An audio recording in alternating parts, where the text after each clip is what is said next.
നമസ്കാരം. എല്ലാവർക്കും talent space international YouTube ചാനലിലേക്ക് സ്വാഗതം. ഞാൻ ആര്യ മനോഹരൻ. കോവിഡ് അനന്തര കേരള സമ്പദ് വ്യവസ്ഥയും സ്വയം പര്യാപ്തതയും എന്ന വിഷയത്തിൽ പ്രമുഖ സാമ്പത്തിക വിദഗ്ധൻ ഡോക്ടർ പി.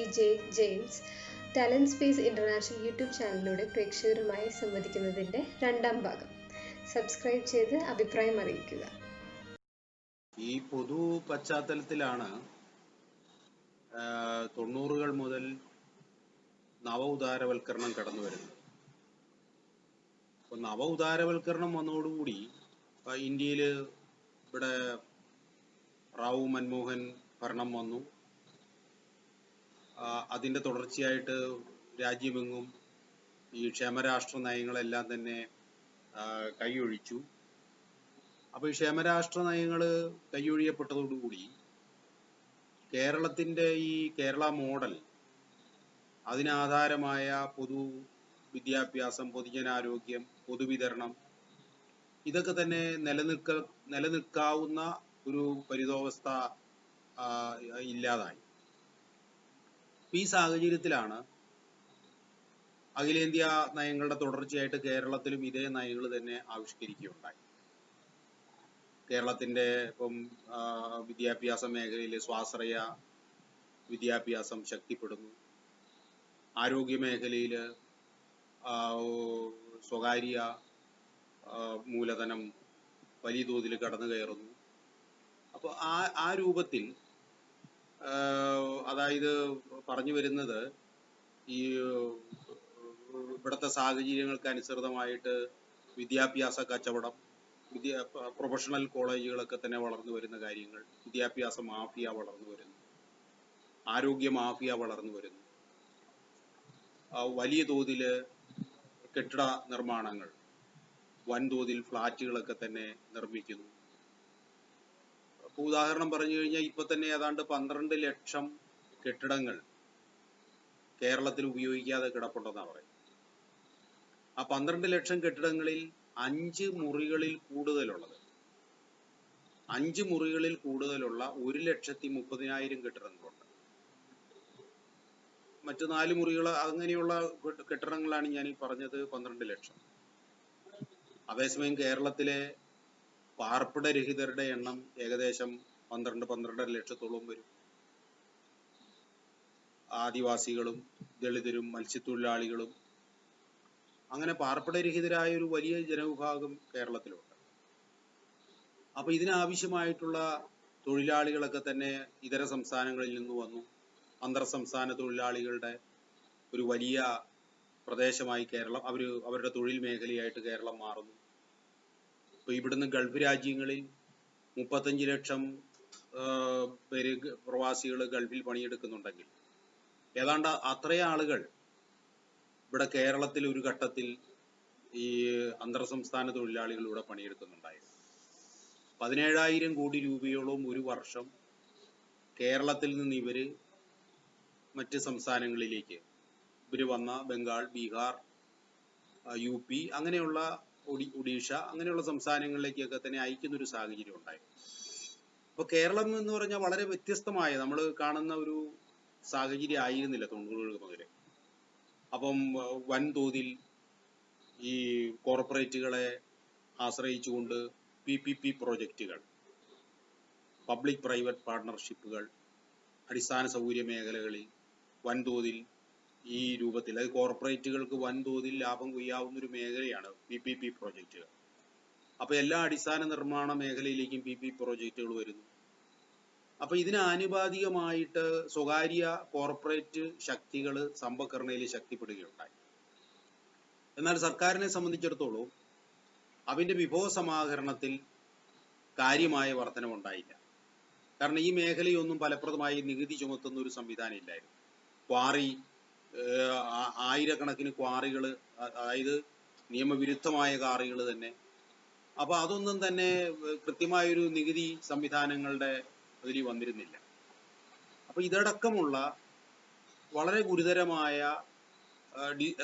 ഒരു ആരോഗ്യകരമല്ലാത്ത പ്രവണതകൾ വളർന്നു വരികയും പാർശ്വവൽക്കരിക്കപ്പെട്ടവരും അരികുവൽക്കരിക്കപ്പെട്ടവരും ഇതിൽ നിന്ന് കൂടുതൽ സമൂഹത്തിന്റെ പുറംപോക്കുകളിലേക്ക് പോവുകയും തൊഴിലില്ലായ്മ കൂടുതൽ രൂക്ഷമാകുകയും ചെയ്തൊരു സാഹചര്യമാണ് കേരളത്തിൽ വന്നത്. അപ്പൊ ഇതിന്റെ തുടർച്ചയായിട്ട് ഈ കേന്ദ്ര സാമ്പത്തിക നയങ്ങളും ശക്തിപ്പെട്ടു വന്നു. അപ്പൊ കേന്ദ്ര സാമ്പത്തിക നയങ്ങളുടെ ഭാഗമായി ഇപ്പൊ ഏറ്റവും ഒടുവില് കഴിഞ്ഞ 2017 സംസ്ഥാനങ്ങളുടെ വിഭവ സമാഹരണ അധികാരം പോലും എടുത്തു കളഞ്ഞു.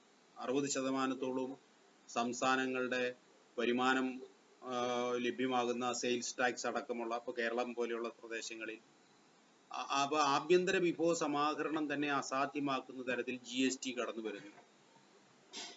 അപ്പം അതുവഴി വിപണിയെല്ലാം തന്നെ കോർപ്പറേറ്റുകളുടെ പൂർണ്ണമായ നിയന്ത്രണത്തിലേക്ക് പോകുന്ന തരത്തിൽ ഈ വിപണി അതാണ് ഈ GSTയുടെ ഒരു ലക്ഷ്യം.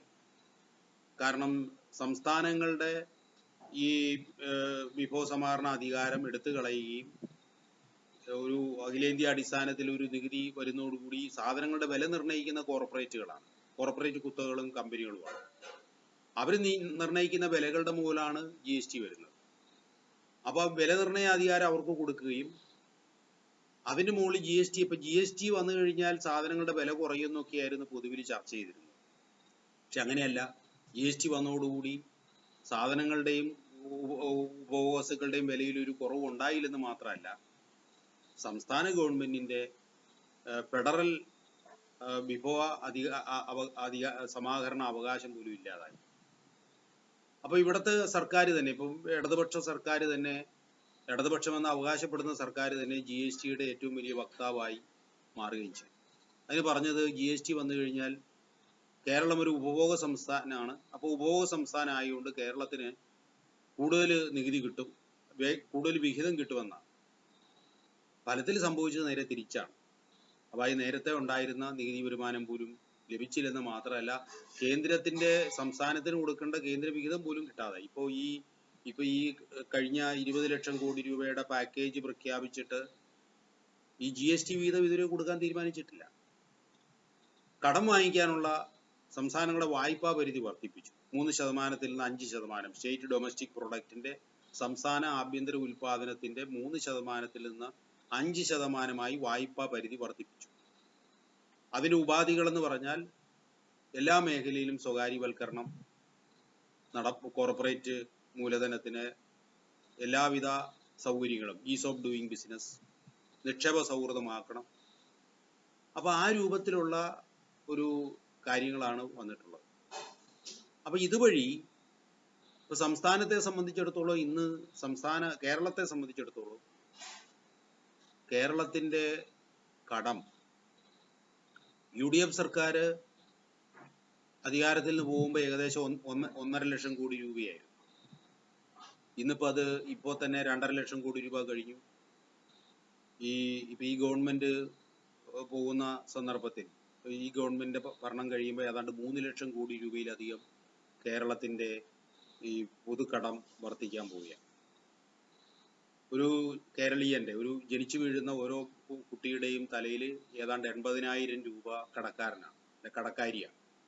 അത്രമാത്രം ഒരു കടബാധ്യത ഇന്ന് കേരളത്തിലെ ജനങ്ങളുടെ തലയിൽ വന്നിരിക്കുകയാണ്.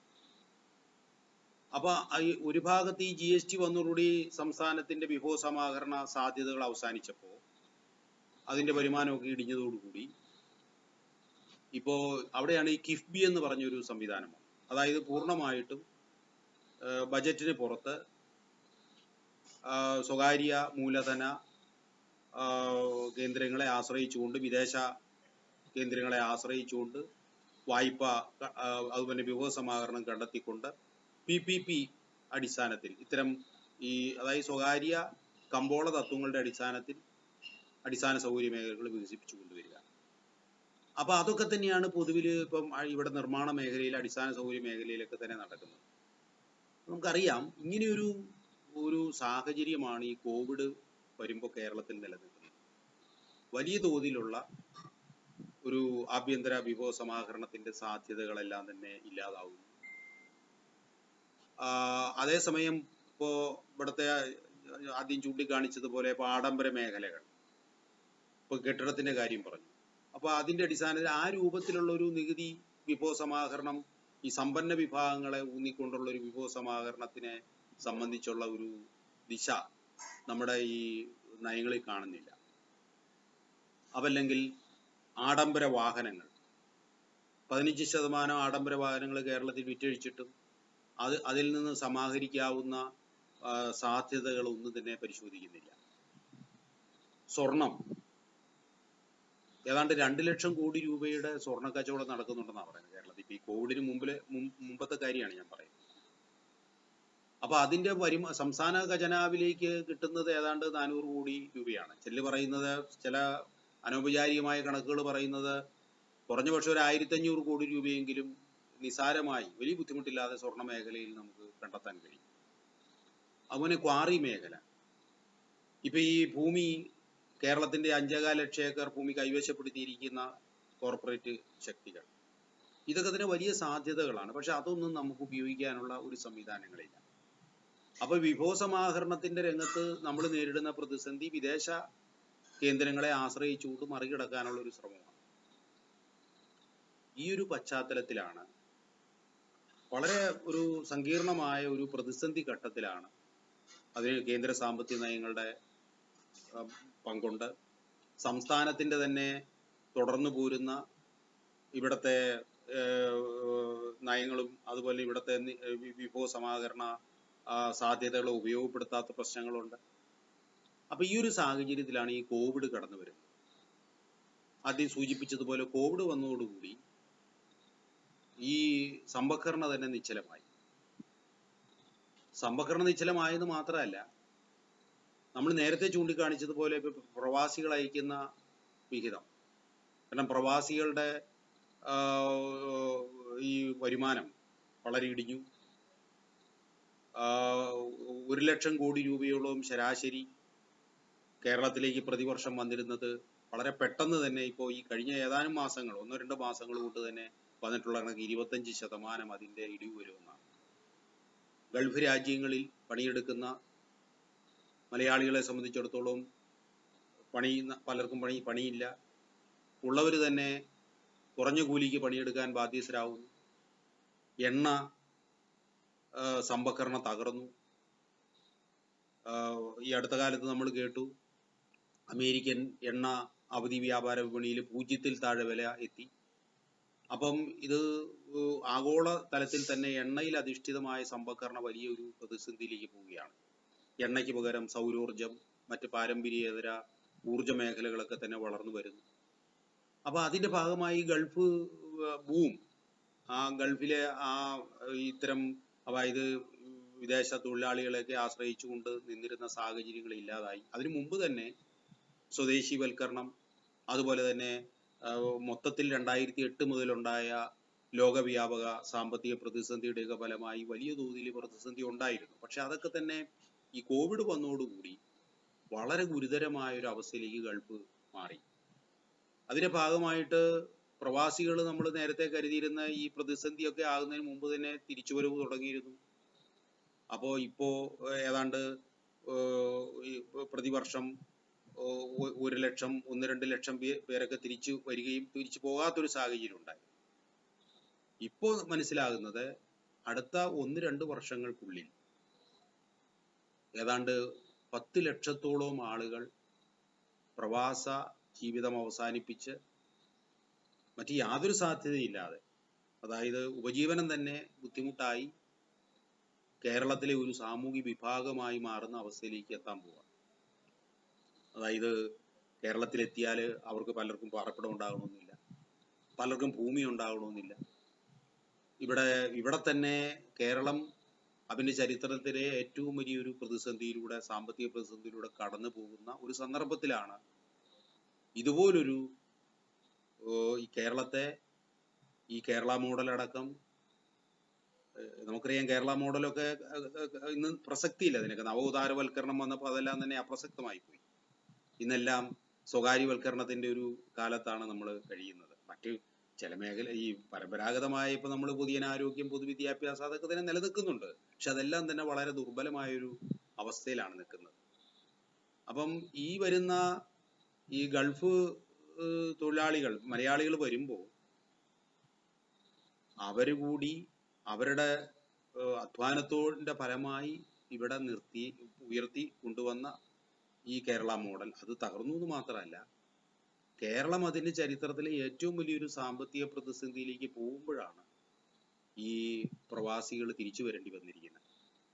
അപ്പൊ ഇതൊരു വലിയ ഒരു മറ്റൊരു പ്രദേശത്തും നമ്മൾ ഒരുപക്ഷെ കാണാത്ത ഒരു പ്രതിസന്ധിയാണ് കേരളത്തെ കൊണ്ടെത്തിച്ചിരിക്കുന്നത്. അതീവ ഗുരുതരമായ ഈ ഒരു സാഹചര്യമാണ് ഇപ്പോൾ കോവിഡാനന്തര കേരളത്തെ സംബന്ധിച്ചിടത്തോളം നമ്മൾ കാണുന്നത്.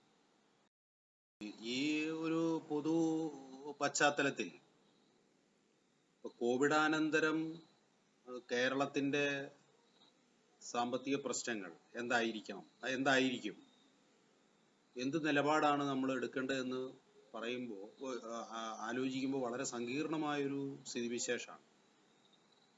കേരളത്തിന്റെ തനതായ ഒട്ടേറെ സവിശേഷതകളുമായി ബന്ധപ്പെട്ടുകൊണ്ടുകൂടി ആഗോളമായും ഇന്ത്യയിൽ മൊത്തത്തിലും ഉണ്ടായിക്കൊണ്ടിരിക്കുന്ന മാറ്റങ്ങളുമായി ബന്ധപ്പെട്ടും കേരളത്തിന്റെ തനത് സവിശേഷതകളുമായി ബന്ധപ്പെട്ടും വന്നിട്ടുള്ള ഒരു സങ്കീർണമായ ഒരു സാഹചര്യമാണ് ഇന്നുള്ളത്. അപ്പൊ ഇതിന് നമ്മുടെ മുമ്പിൽ നമുക്കൊരു ഒറ്റമൂലി ഇതാണ് ഇങ്ങനെ പരിഹരിക്കാൻ എന്ന് നമുക്ക് പറയാൻ ബുദ്ധിമുട്ടുണ്ട്. എന്ത് സമീപനമാണ് നമ്മൾ ഇതിനോട് എടുക്കേണ്ടത്? തീർച്ചയായിട്ടും ഒരു എളുപ്പ മാർഗമില്ല. വളരെ സമഗ്രമായ ഒരു പരിശോധനയും അതിന്റെ അടിസ്ഥാനത്തിലുള്ള ഒരു പരിഹാരവുമാണ് നമ്മൾ ഇതേ സംബന്ധിച്ച് നമുക്ക് ചൂണ്ടിക്കാണിക്കാൻ കഴിയും. ഇത് നമ്മൾ വളരെ ഗൗരവമായി ചർച്ച ചെയ്യേണ്ട ഒരു കാര്യമാണ്. എന്തായിരിക്കണം കോവിഡാനന്തര കേരളത്തിന്റെ സാധ്യതകൾ? കാരണം സസ്റ്റൈനബിൾ ആയിട്ടുള്ള, നമ്മൾ നിലനിൽക്കാവുന്ന ഒരു ഒരു ബദൽ ജനങ്ങളുടെ പക്ഷത്ത് നിന്ന് നമ്മൾ നോക്കുമ്പോൾ എന്താണ് നമുക്കൊരു പരിഹാരം? അങ്ങനെ പറയുമ്പോൾ ഒന്ന്, ഇപ്പൊ കേരളത്തിന്റെ ഇവിടത്തെ ഭൂമിയുടെ പ്രശ്നം ഞാൻ ആദ്യം ചൂണ്ടിക്കാണിച്ചു. അപ്പൊ ആ പ്രശ്നം വളരെ മുഖ്യധാരയിലൊന്നും വലിയ ഗൗരവമായി ചർച്ച ചെയ്യുന്നില്ല. അതിന്റെ പല കാരണങ്ങളുണ്ട്.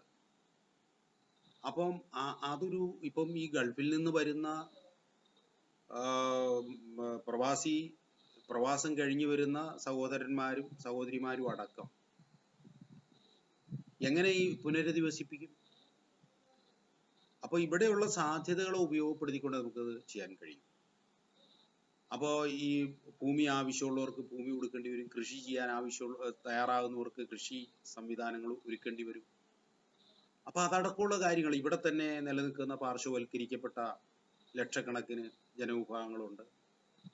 ഇപ്പൊ തോട്ടം മേഖലയിൽ തന്നെ 3 ലക്ഷത്തോളം തൊഴിലാളികൾ അടിമ സമാനമായ മിനിമം കൂലി പോലും ഇല്ലാതെ ജോലി ചെയ്യുന്ന തൊഴിലാളികളാണുള്ളത്. തോട്ടം പ്രതിസന്ധി എന്നൊക്കെ പറഞ്ഞ് അങ്ങനെ. അപ്പൊ ഇതൊക്കെ തന്നെ എങ്ങനെ നമുക്കൊരു ജനപക്ഷത്ത് നിന്നുകൊണ്ട് ഇതൊക്കെ എങ്ങനെ പരിഹരിക്കാൻ കഴിയും? അപ്പൊ അതിന് നമുക്കിപ്പോ ഏതെങ്കിലും ഇന്ന് ഈ പരാജയപ്പെട്ട, അതായത് 100% പരാജയപ്പെട്ട ഈ നവ ഉദാര മോഡൽ, കാരണം ഇത് ഈ കോവിഡ് വന്നതോടുകൂടി ഈ ലോകമെങ്ങും ആധിപത്യത്തിലുള്ള ഈ സാമ്പത്തിക നയങ്ങൾ പരാജയപ്പെട്ടിരിക്കുന്നു. ജനങ്ങളുടെ ഏറ്റവും പ്രാഥമികമായ ആവശ്യങ്ങൾ, നിലനിൽപ്പിന്റെ കാര്യങ്ങൾ പോലും നോക്കാൻ, അവരുടെ ചികിത്സ പോലും നൽകാൻ, അവർക്ക് ഭക്ഷണം കൊടുക്കാൻ കഴിയാത്ത ഒരു വ്യവസ്ഥ, ഒരു നയമാണ് ഇന്ന് ആധിപത്യത്തിലുള്ളത്. അപ്പൊ ഇതൊരു പൊളിച്ചെഴുതാതെ ഇനി നമുക്ക് മുന്നോട്ട് പോകാനാവില്ല. അപ്പൊ അത് പൊളിച്ചെഴുതുന്നതുമായി ബന്ധപ്പെട്ടുകൊണ്ട് കേന്ദ്ര സംസ്ഥാന ബന്ധങ്ങളിലൊക്കെ തന്നെ സമൂലമായ മാറ്റങ്ങൾ വേണ്ടി വരും. കാരണം സംസ്ഥാനങ്ങളെ ആശ്രിതരായി നിലനിർത്തുന്ന, സംസ്ഥാനങ്ങളുടെ ഭരണഘടനാപരമായ അവകാശങ്ങളൊക്കെ എടുത്തു കളഞ്ഞ, ഭരണഘടനാപരമായി ലഭ്യമായിരുന്ന വിഭവസമാഹരണത്തിന്റെ എല്ലാ സാധ്യതകളെയും ഇല്ലാതാക്കിയ, സംസ്ഥാന ബജറ്റുകളെല്ലാം തന്നെ വെറും നോക്കുകുത്തികളാക്കി അപ്രസക്തമാക്കി മാറ്റിയ കേന്ദ്ര നയങ്ങളൊക്കെ തന്നെ തിരുത്തേണ്ടി വരും. അപ്പൊ കാരണം ഇന്നത്തെ മുഖ്യധാരയ്ക്ക് അകത്ത് നിന്നുകൊണ്ട് നമുക്കിത് പരിഹരിക്കാൻ കഴിയില്ല. മഹാഭൂരിപക്ഷം വരുന്ന കേരളത്തിലെ അധ്വാനിക്കുന്ന ജനങ്ങളെ സംബന്ധിച്ചിടത്തോളം അവരുടെ താല്പര്യങ്ങളുമായി ബന്ധപ്പെട്ട് ഇവിടുത്തെ തൊഴിലാളികളും സാധാരണക്കാർ, ഇവിടുത്തെ മറ്റ് കാർഷിക മേഖലയുമായി ബന്ധപ്പെട്ട് ജീവിക്കുന്നവരും, അതുപോലെ തന്നെ മറ്റ് സാമൂഹിക വിഭാഗങ്ങളും ഒക്കെ തന്നെ അവർക്കിവിടെ നിലനിൽക്കണമെങ്കിൽ സമൂലമായ ഒരു അഴിച്ചുപണിയുടെ ആവശ്യമുണ്ട്. അപ്പം നിലവിലുള്ള ഈ ഭൂമിയുടെ ആധിപത്യം, ഇന്ന് ഇവിടുത്തെ കോർപ്പറേറ്റുകൾ ഭൂമിയുടെ മേൽ ആ ആധിപത്യത്തിനെ സംബന്ധിച്ച് അത് നമ്മൾ പരിഹരിക്കേണ്ടി വരും. അതിനാവശ്യമായ നിയമപരമായ നടപടിക്രമങ്ങൾ ആവശ്യമായിട്ട് വരും. നിയമനിർമ്മാണത്തിലൂടെ ഈ ഭൂമി ഏറ്റെടുക്കേണ്ടി വരും. അത് പൊതുവായ നിയന്ത്രണത്തിൽ കൊണ്ടുവരേണ്ട ആവശ്യമുണ്ട്. ഭൂമി പണിയെടുക്കാൻ താല്പര്യമുള്ള മണ്ണിൽ പണിയെടുക്കുന്ന ആളുകളുടെ നിയന്ത്രണത്തിലേക്ക് ഭൂമി വരേണ്ടി വരും. ഭൂമി മുഖ്യ ജീവിതോപാധി അല്ലാത്ത, ഭൂമി കൈവശം വെച്ചിട്ടുള്ള മറ്റ് മാർഗങ്ങൾ, അതായത് മറ്റ് ലക്ഷക്കണക്കിന് രൂപ മാസം മറ്റു വരുമാനമുള്ള ആളുകളുടെ കയ്യിലാണ് കേരളത്തിലെ ഭൂമി കേന്ദ്രീകരിച്ചിരിക്കുന്നത്.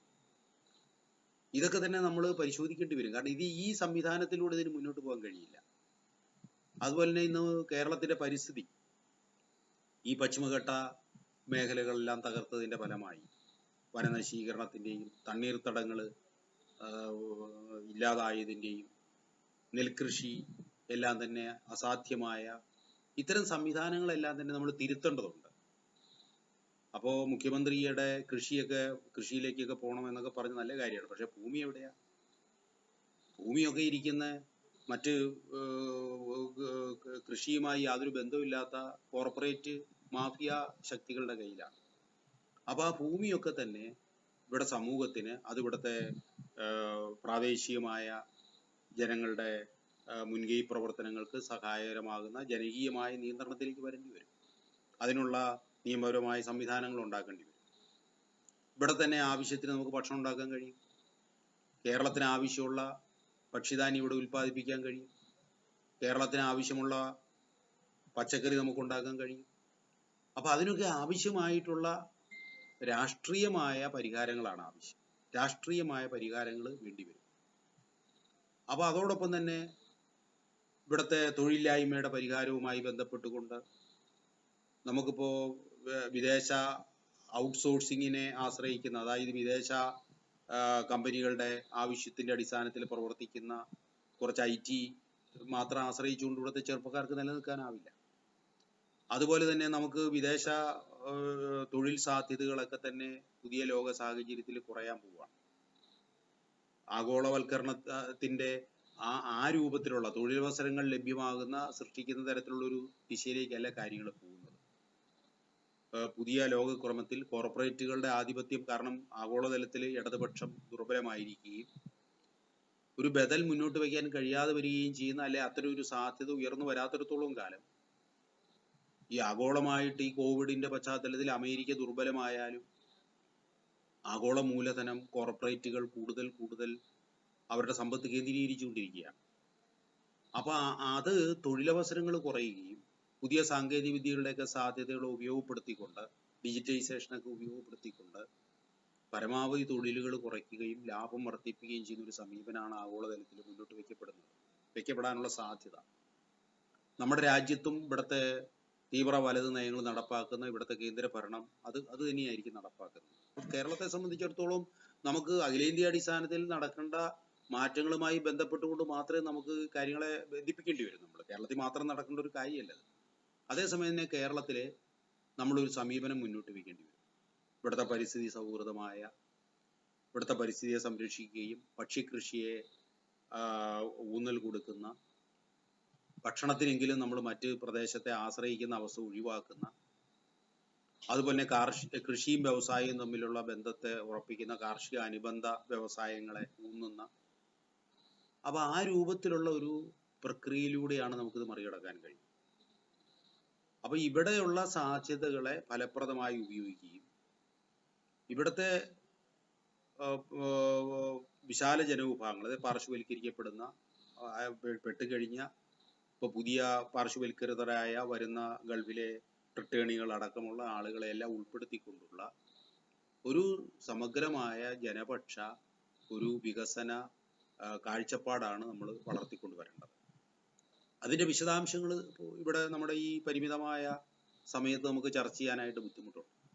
അപ്പോൾ അതിനാവശ്യമായിട്ടുള്ള വിദഗ്ധരുടെയും അതുപോലെ തന്നെ ജനപ്രതിനിധികളുടെയും രാഷ്ട്രീയ സാംസ്കാരിക പ്രവർത്തകരുടെയും സാമ്പത്തിക വിദഗ്ധരുടെയും വനിതാ കൂട്ടായ്മകളും വനിതാ പ്രവർത്തകരുടെയും അപ്പം സമൂഹത്തിന്റെ വിവിധ തലങ്ങളിലുള്ള പ്രാതിനിധ്യമൊക്കെ ഉറപ്പാക്കിക്കൊണ്ട് അതെല്ലാം തന്നെ കൂട്ടിയോജിപ്പിക്കുന്ന ഒരു വികേന്ദ്രീകൃതമായ ജനങ്ങളുടെ അധികാരങ്ങളെയും അവകാശങ്ങളെയും ഒക്കെ തന്നെ സാധ്യമാക്കുന്ന പ്രാദേശികമായ തനത് സാധ്യതകളെ ഇപ്പം നാട്ടറിവുകളെയൊക്കെ ഉപയോഗപ്പെടുത്തുന്ന തരത്തിലുള്ള ഒരു വികസനമാണ് സസ്റ്റൈനബിൾ ആയിട്ടുള്ളത്, അതായത് നിലനിൽക്കുന്നത്. മറിച്ച് ഇപ്പൊ കോവിഡ് നമുക്ക് വ്യക്തമാക്കി തന്നതുപോലെ ഇന്നത്തെ ഈ ആഗോളവൽക്കരണവുമായി ബന്ധപ്പെട്ട അതിന്റെ പരിമിതികളാണ് ഈ കോവിഡ് കാലം വ്യക്തമാക്കിയത്. അപ്പൊ അത്തരൊരു കോർപ്പറേറ്റ് മൂലധനത്തില് അതിന്റെ നേതൃത്വത്തിൽ നടക്കുന്ന പരിസ്ഥിതിയുടെ മേലുള്ള കൊള്ളയും അതുപോലെ തന്നെ പണിയെടുക്കുന്നവരുടെ അമിത ചൂഷണത്തിന് വിധേയമാക്കുന്നതും അടക്കമുള്ള ഒരു ഇന്നത്തെ ആധിപത്യത്തിലുള്ള ഈ വികസന മോഡലിന്റെ സ്ഥാനത്ത് ജനങ്ങൾക്ക് കൂടുതൽ പങ്കുള്ള ഇവിടുത്തെ വിഭവങ്ങളെയെല്ലാം തന്നെ നമുക്ക് ഉപയോഗിക്കാൻ കഴിയുന്നതും അതുപോലെ തന്നെ നമ്മുടെ ഉപഭോഗ മേഖലകളെയെല്ലാം തന്നെ അതിന്റെ അടിസ്ഥാനത്തിൽ നമുക്ക് ക്രമീകരിക്കാൻ കഴിയുന്നതും അതിനാവശ്യമായ സാംസ്കാരികമായ ഇടപെടലുകളൊക്കെ തന്നെ ആവശ്യമാക്കുന്നതുമായ ഒരു വികസന പരിപ്രേക്ഷ്യമാണ് മുന്നോട്ട് വയ്ക്കപ്പെടുന്നത്. അപ്പൊ അതിനാവശ്യമായ വിഭവ സമാഹരണം ഇവിടെ തന്നെ നമുക്ക് കണ്ടെത്തേണ്ടി വരും. അതുപോലെ ഇവിടുത്തെ ഈ വിദേശ അല്ലെങ്കിൽ ബാഹ്യ കമ്പോളങ്ങൾക്ക് ബാഹ്യ കേന്ദ്രങ്ങളിലേക്ക് നമ്മൾ ഇവിടുന്ന് കൊടുക്കേണ്ടി വരുന്ന പണം, ഉപഭോഗ വസ്തുക്കള് കൊണ്ടുവരുന്നതിന് വേണ്ടി കൊടുക്കുന്ന എത്രയോ തുക ഇവിടുത്തെ അത് ഉൽപ്പാദിപ്പിക്കാൻ കഴിഞ്ഞാൽ, ആഭ്യന്തരമായി ഇവിടുത്തെ ആവശ്യവുമായി ബന്ധപ്പെട്ടുകൊണ്ട് നമുക്കത് ഉൽപ്പാദിപ്പിക്കാൻ കഴിഞ്ഞാൽ ഇവിടെ നമുക്കതിന്റെ സാധ്യതകളുണ്ട്. ആരോഗ്യ മേഖലയുമായി ബന്ധപ്പെട്ട അതുപോലെ തന്നെ വിദ്യാഭ്യാസ മേഖലയുമായി തീർച്ചയായിട്ടും നമ്മളൊരു കുട്ടി അടയ്ക്കപ്പെട്ടാൽ ഒരു ഐസൊലേഷനിസ്റ്റ് ആയിട്ടുള്ള ഇതിലേക്ക് പോകണമെന്നല്ല ഞാൻ പറയുന്നത്. മറിച്ച് നമ്മൾ സർവ്വദേശീയമായിട്ടും ആഗോളമായിട്ടും ഉള്ള ബന്ധങ്ങളും സാഹോദര്യവും ഒക്കെ നിലനിർത്തിക്കൊണ്ട് ലോകമെങ്ങും ഉണ്ടാകേണ്ട മാറ്റങ്ങളോടൊപ്പം തന്നെ ഒരു ജനപക്ഷ ബദൽ എങ്ങനെ വളർത്തിക്കൊണ്ട് വരാൻ കഴിയും. അപ്പൊ അതിന് ഇവിടുത്തെ ഈ കൃഷിയെയും വ്യവസായത്തെയും പരസ്പരം, അതുപോലെ ഇവിടുത്തെ സേവന മേഖലകളെയൊക്കെ തന്നെ പരസ്പരം ബന്ധിപ്പിക്കുന്ന ഇന്നത്തെ നമ്മുടെ ഈ വികസന കാഴ്ചപ്പാട് തന്നെ തിരുത്തുന്ന, അതായത് വൻ മൂലധനം കടം വാങ്ങി വൻ പദ്ധതികള്, വലിയ വലിയ കെട്ടിട പദ്ധതികളും നിർമ്മാണ പ്രവർത്തനങ്ങളും ഒക്കെ നടത്തുകയും അത് കൂടുതൽ ബാധ്യതകൾ വരുത്തി വയ്ക്കുകയും അപ്പൊ അവസാനം അതൊക്കെ തന്നെ നഷ്ടത്തിലേക്ക് പോവുകയും അതിന്റെയൊക്കെ ബാധ്യത സമൂഹം വീണ്ടും ചുമക്കേണ്ടി വരികയും ചെയ്യുന്ന, അപ്പൊ ഈ ഒരു ഇതിൽ നിന്ന് വ്യത്യസ്തമായ ഒരു വികസന കാഴ്ചപ്പാട് നമ്മുടെ സാഹചര്യങ്ങളുമായി ബന്ധപ്പെട്ടുകൊണ്ട് മുന്നോട്ട് വയ്ക്കുകയും പരിസ്ഥിതി സൗഹൃദവും സ്ത്രീ സൗഹൃദവും പൊതുവിൽ ജനപക്ഷപരവുമായ ഒരു വികസന പരിപ്രേക്ഷ്യം ആവിഷ്കരിച്ചുകൊണ്ട് നമുക്കിത് മറികടക്കാൻ കഴിയും. അത് കേരളത്തിന്റെ കോവിഡാനന്തര, അത് കേരളത്തിന്റെ മാത്രമല്ല അഖിലേന്ത്യാ അടിസ്ഥാനത്തിലും ലോകമെങ്ങും നടക്കേണ്ട ഒരു സമഗ്രമായ മാറ്റവുമായി കണ്ണി ചേർന്നുകൊണ്ട് നമ്മൾ അങ്ങനെ ഒരു കാഴ്ചപ്പാട് വികസിപ്പിച്ചുകൊണ്ട് വരണം. അപ്പൊ അത് മാത്രമേ, കാരണം ഇപ്പോൾ പരിസ്ഥിതിയുടെ രംഗത്തൊക്കെ തന്നെ കേരളത്തിൽ സംഭവിക്കാൻ പോകുന്ന വളരെ ഗുരുതരമായ പ്രത്യാഘാതങ്ങളാണ്, കാലാവസ്ഥയിലേക്ക് ഉണ്ടായിക്കൊണ്ടിരിക്കുന്ന മാറ്റങ്ങൾ. അതൊക്കെ തന്നെ നമുക്ക് മനസ്സിലാക്കുന്ന ഒരു സമീപനം, അതൊക്കെ നമുക്ക് അതിനോടൊക്കെ നമ്മൾ എന്ത് സമീപനം എടുക്കണം എന്നുള്ള അടക്കം പരിശോധിക്കുന്ന ഒരു വികസന കാഴ്ചപ്പാട് മുന്നോട്ട് വയ്ക്കുകയും അതിന്റെ അടിസ്ഥാനത്തിൽ ഒരു ജനാധിപത്യവൽക്കരണം സാധ്യമാകുകയും ചെയ്യുന്ന ഒരു സമീപനമാണ് മുന്നോട്ട് വയ്ക്കപ്പെടേണ്ടത് എന്നുള്ളതാണ് ഈ അവസരത്തിൽ ചൂണ്ടിക്കാണിക്കാനുള്ളത്.